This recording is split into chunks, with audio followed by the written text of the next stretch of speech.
Oh, geez, what smells?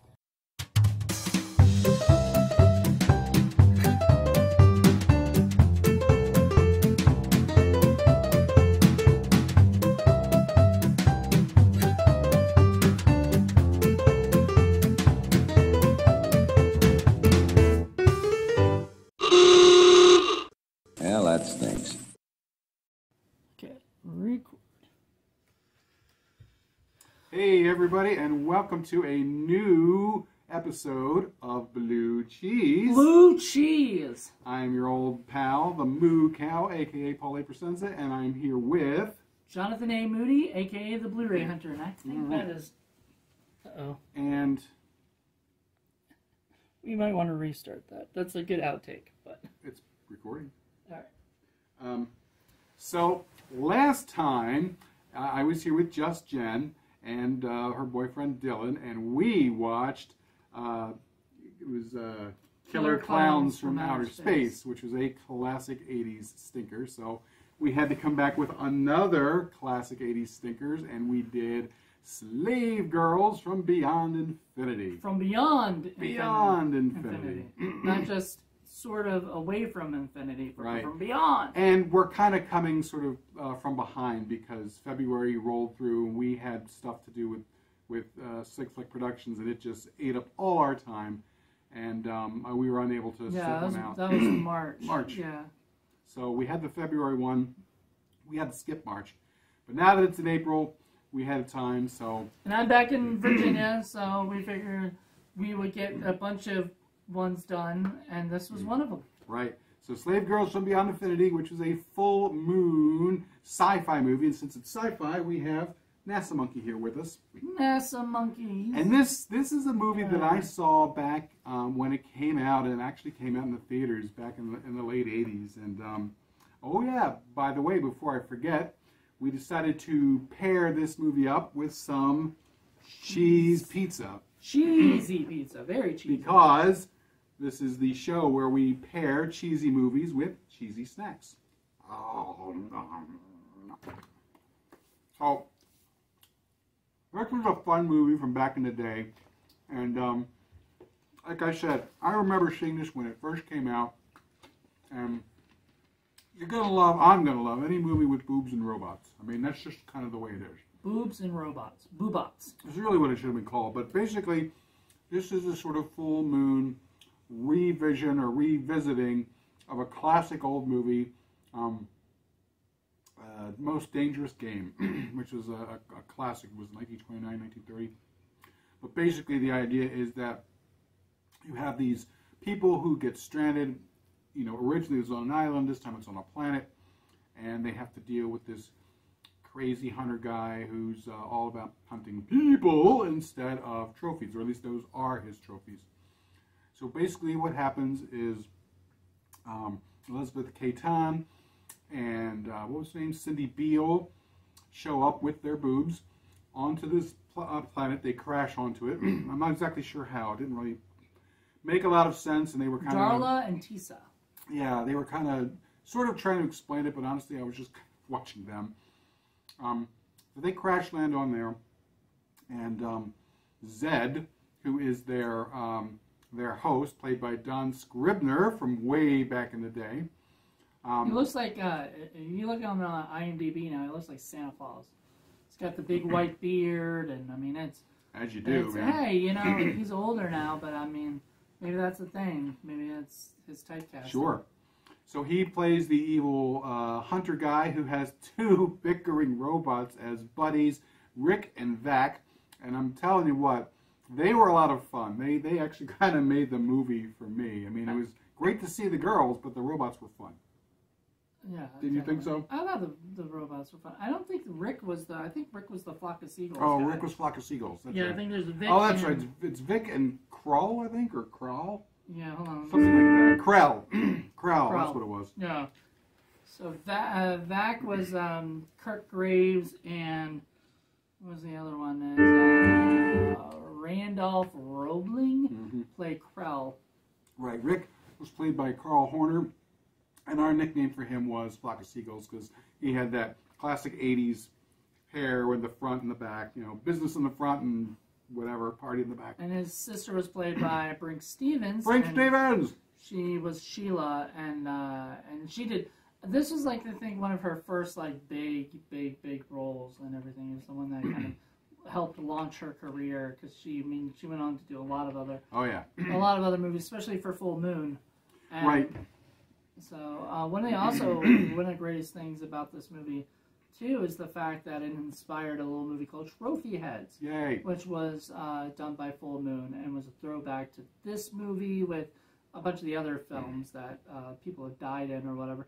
But Brink Stevens had a small part in that, playing herself, basically having to replay this part again. You know, it's kind of cool.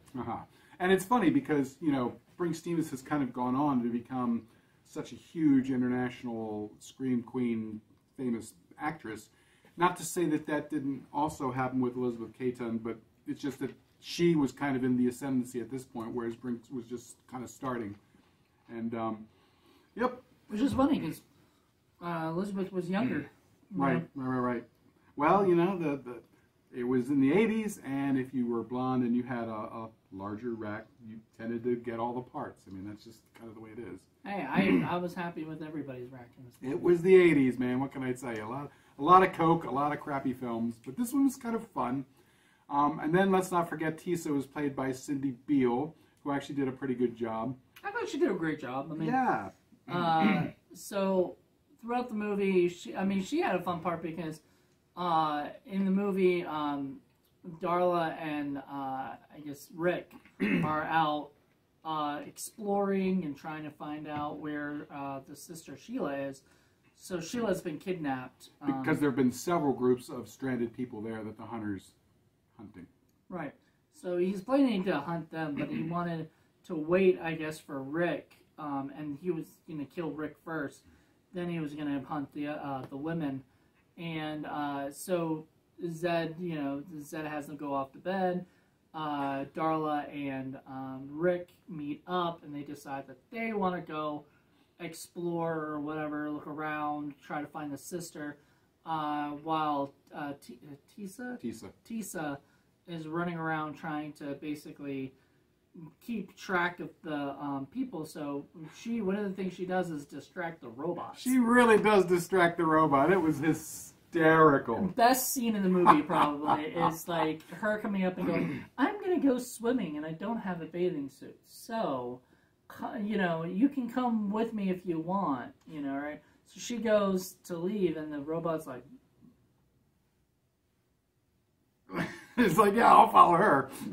And then the other robot gets over there. It's like, "Aren't you supposed to be watching, you know, looking for the people?" Who's like, "Mind your own business." And they get them start bickering. It was great. It was like the best thing. The two robots bickering back and forth, and their sort of, you know, flat, off-key voices. And finally the one's like, "I'm going to go tell the master what you're doing." He's like, "Tattletale." It's like children, which actually would make sense for robots. Sure. Because they're just sort of just born, you know, kind of thing, right? So well, if they had emotions, but still, I just love the fact that the one robot was all about checking out Tisa, gave her towel, was making sure she was okay. He was like totally, you know, he was owned by Tisa. Let's face it. That was great. Definitely. that was fantastic. And then, so basically they go and the one girl skinny dips. They kind of let the other people know, "Hey, these people are coming. They're trying to find you." So they sneak back in, and of course, to distract the Zed from coming in and, you know, seeing that they had escaped, the two decide to like pretend like they're hooking up. And then when by actually hooking up, well, sort of, but like he's getting into it. She's really not. She's just saying the stuff at first. But then I guess she does really like him, and so they end up actually hooking up. Oh, flock of seagulls. Yeah, does not deserve. I think he did. Like, I liked him a lot. Right. I liked him. I thought he was. He really cared about his sister. He had a lot of strong points as a character. He was a hero. I mean. But that hair was a fail. I mean, look, that was a product of its time, man. Speaking of product, there was a lot of product in everybody's hair. Yeah, everybody's hair kind of had like a specific thing for that time. There was a lot of 80s hair, a lot of 80s makeup, a lot of 80s fashion. There's a lot of 80s. A lot of 80s special effects. It's definitely an 80s movie, which, I mean, is not a bad thing at all. Oh, no, it's fun. It's fun. In fact, it makes it the cheesy... Cheesy. The cheesy things, you know, of the film. Like, the film is just sort of perfect for that, you know, time period. Mm-hmm. You know, it...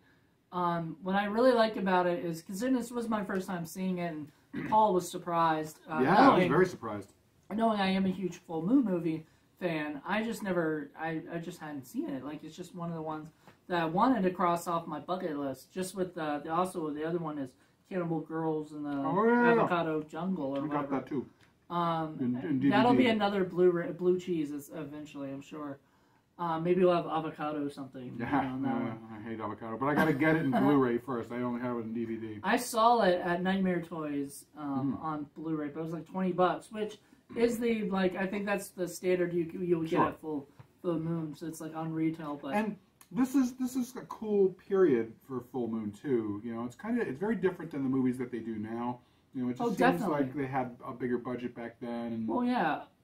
So back in the 80s and early 90s, Full Moon was actually owned by Paramount. Or not owned, but Paramount distributed their films and gave them a budget, helped give them a budget and everything. So they made movies like in Romania and all these different places, and I don't know where this one. They were a lot of fun too, for the most part. And they were a lot of fun, and they put a lot of. I felt like they put a lot more effort into them back then. Nowadays, I love Full Moon, but like the Ginger Dead Man movies, the Evil Ball movies, they just don't. Yeah. They don't really. They just put out Ginger Weed Man. Like they're literally not trying. You know, in my opinion. Now I take that back though, because like some of their newer stuff that they have that they just put out, some of that stuff they did seem to have a little bit more of a budget. Mm-hmm. But those are like some of the sequels and whatever to like some of the bigger stuff too.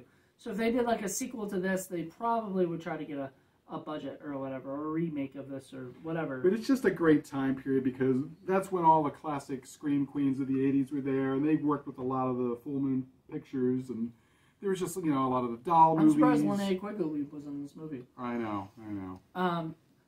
That was the other thing I kind of noticed was it was just small cast compared to a lot of what I do like about Full Moon is a lot of times they have a huge cast. So I like watching, you know, all the different characters.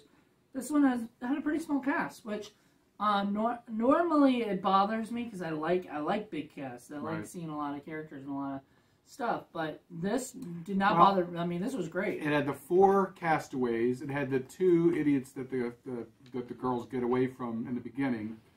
It has Zed and his 2 evil robots. And then it's got a couple of zombies, and then the evil Pew Pew.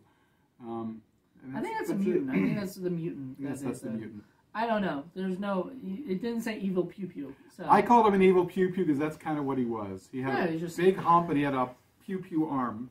Pew Pew Pew. Yeah, and it was cool. So getting back to the plot wrap up.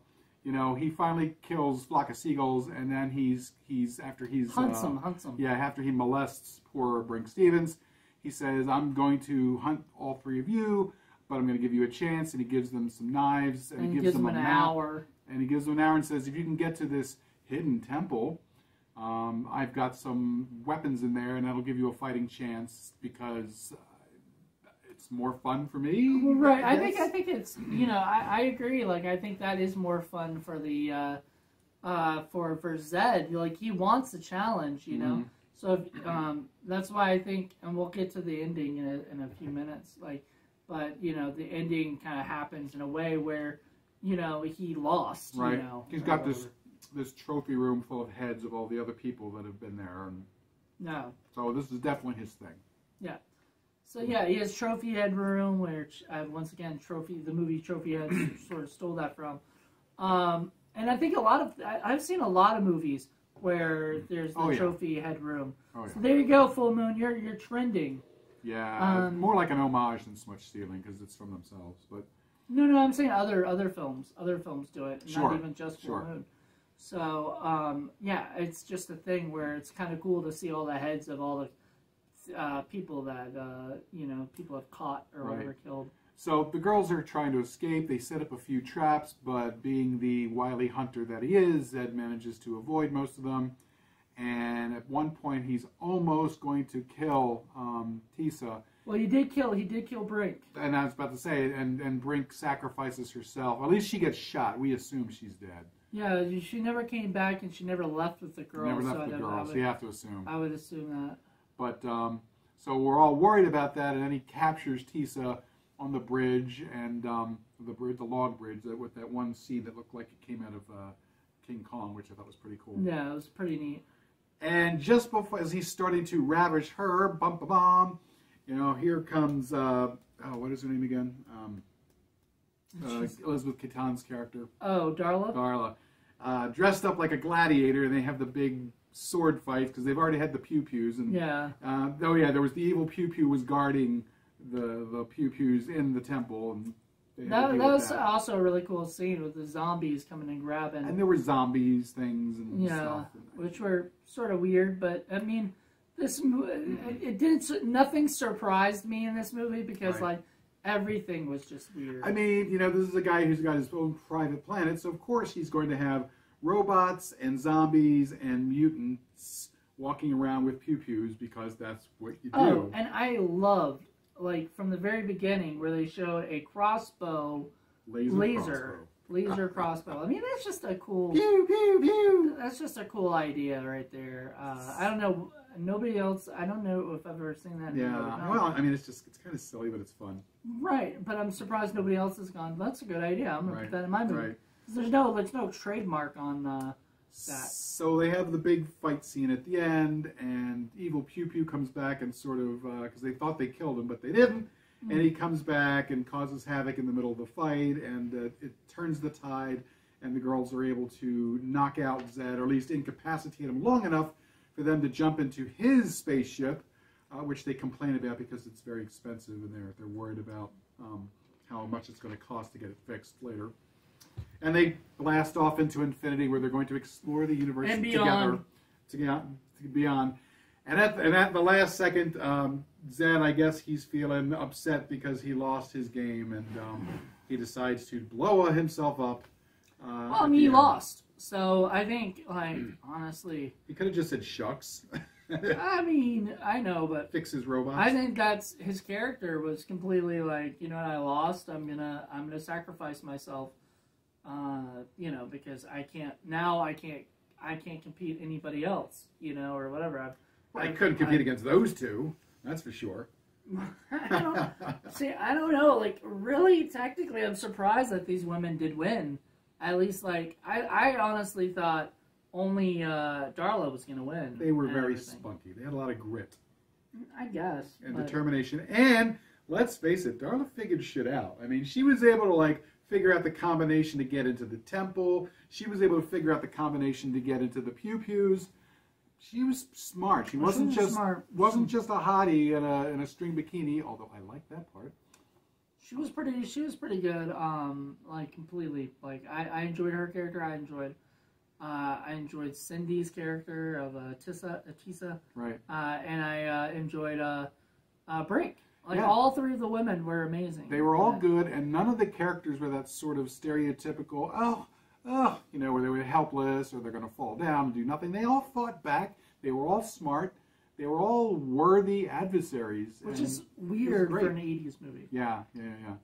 So Full Moon was very big back then on doing things differently and being diverse or showing, like, women power and stuff, because back in those days in the 80s, it was all men that were, like, in charge. Well, the women were always, like, the romantic interest and not the people. So, like, when you look at this movie, or even, I haven't seen it, but I'm imagining Cannibal Girls in the Avocado Jungle of Hell or whatever, Titan of Death. That is going to be a movie that also and it has this like girl power, Right. which is very big in the 80s with Full Moon. And I'm going to tell you, just so that you understand, it's 80s girl power and not today's girl power, which means, yeah, there's going to be some boobage shown in this film. Yeah, and they're okay with it. Because you got to bring in the teenage guys, too. That's who's going to be, your audience for this. So you get to have that, but you also get to have smart characters, which is nice, too. So there you go. There's a way you can have both. No problems there. Exactly. So it was really, really well done, and the sets were actually a lot of fun.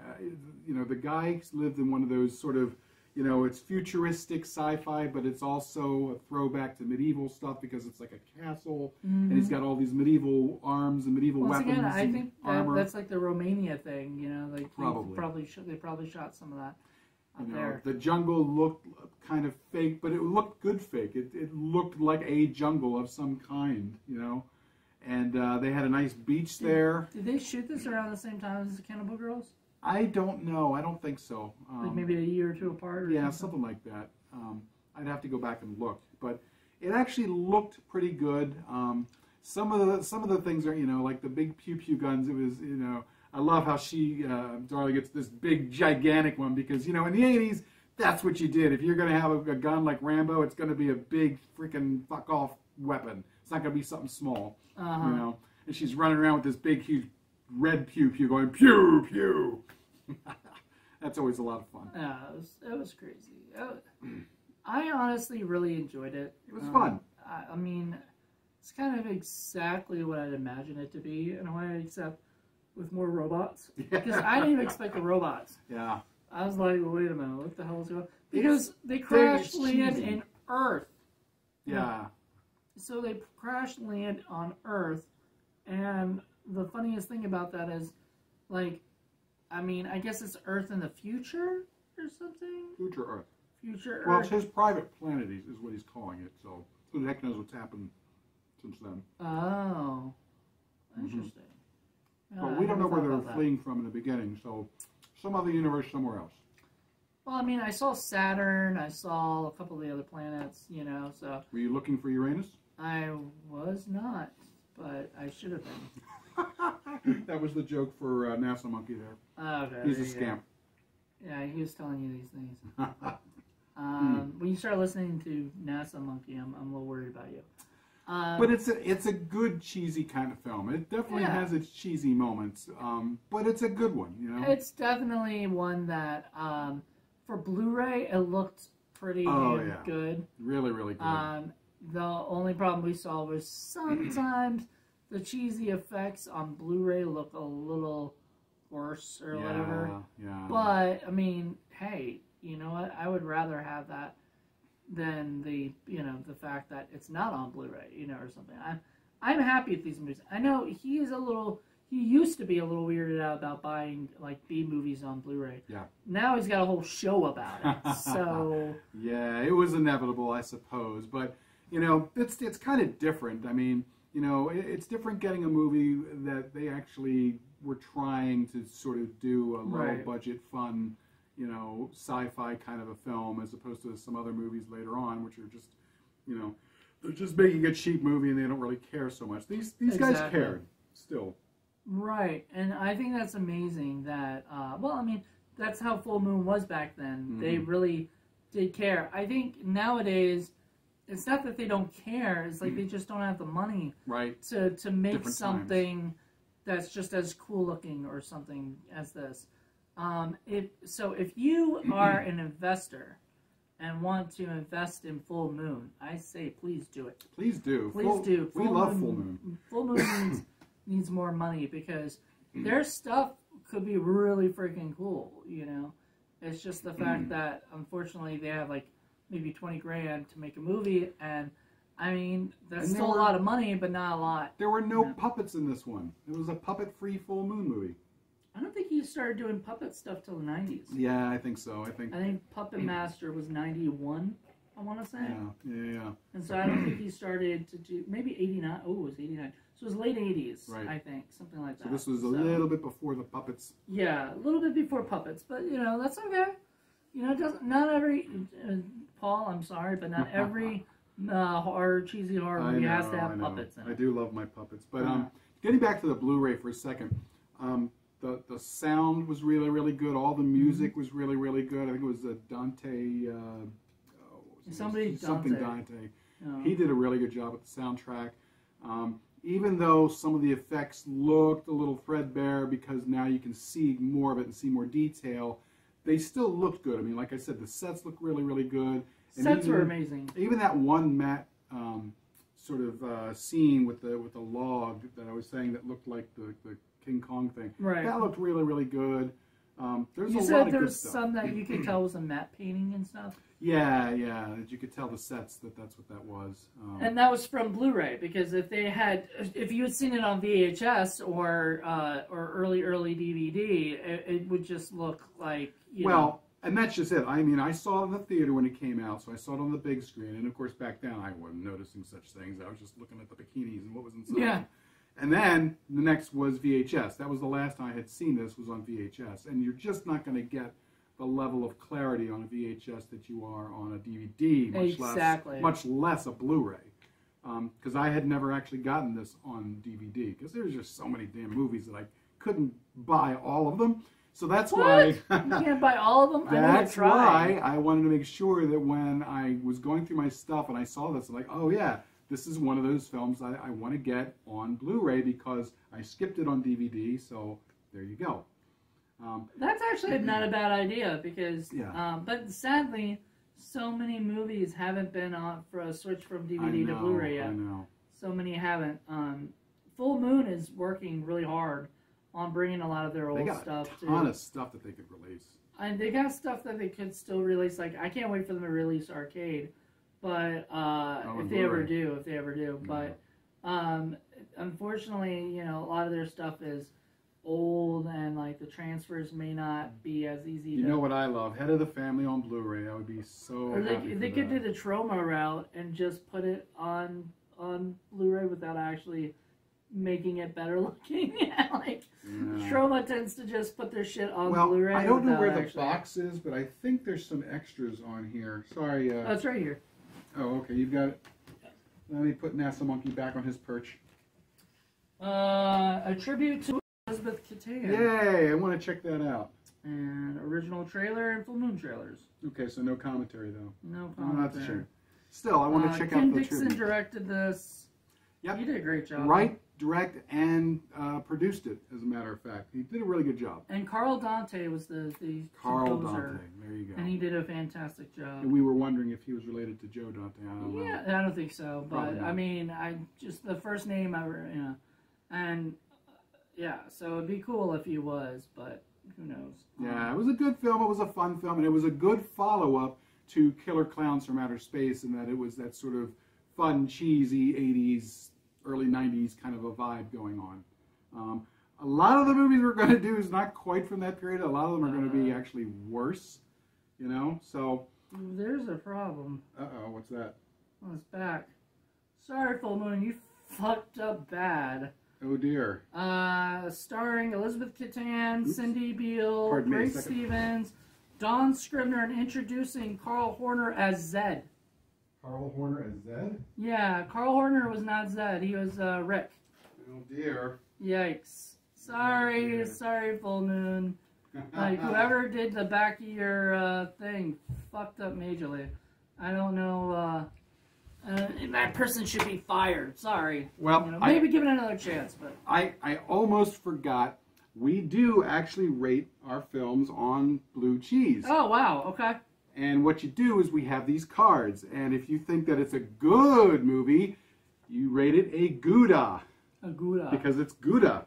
Okay. If you think that it's kind of okay, it's just cheddar. Oh, okay. And if you think the movie stinks, it's a stinky blue cheese. Okay. So there you go. So here's your 3 options, and then I'm going to get my 3 options. And then when I count to 3, we're going to pick whatever one we think is appropriate, and then we're going to present it. And that's going to be our review for this film. Are you ready? All right. So I got mine. Got mine figured out. All right. So are we ready? I'm ready. 1, 2, 3. Ah, what did you write? I gave it a Gouda. I gave it a good as well. Yay! So that's great. Oops. You didn't give it a good. There we go. There's the Gouda. I was gonna say they don't look like the same in the background. No. 2 Goudas. That's 2 Goudas. 20 points. Good for you. Yay! Full moon. Outstanding. No, I literally I did not see anything wrong with this movie. No. Literally did not see anything wrong. I mean, obviously, people will be like, "Oh, the acting is terrible." I'm like, have you watched the '80s? Like, compared to like a lot of movies in the '80s, this is actually pretty damn good acting. This is a classic B movie in the same way that Killer Clowns is a classic B movie. Not a huge budget, but they worked really, really well with what they had and did a really, really good job. And it was a lot of fun, a lot of entertainment value for what they put out, and it's just classic of the period. I suggest, like, if you're gonna watch this movie, definitely eat pizza and I have cheese. Have cheese, eat pizza, and what is it? And enjoy the movie because it's so silly and fun and not something to be taken too seriously. I mean, the second you see the robots bickering, it's awesome. I love that. You know you're in for a fun time. So just enjoy it for what it is. It's a good, fun B movie. I would recommend this, and I would watch this. I actually want to buy this on Blu-ray at some point, so I have it in my Full Moon collection. And I was about to say, and if you guys are big Full Moon fans, this should definitely be in your collection, because this is classic Full Moon. Exactly. So, but stick around for IFC this year, because I'm going to do a Full Moon movie. There we go. For IFC, and I bet Paul will enjoy watching what I have picked for it. But I love them. Like, I adore them. Every year we try to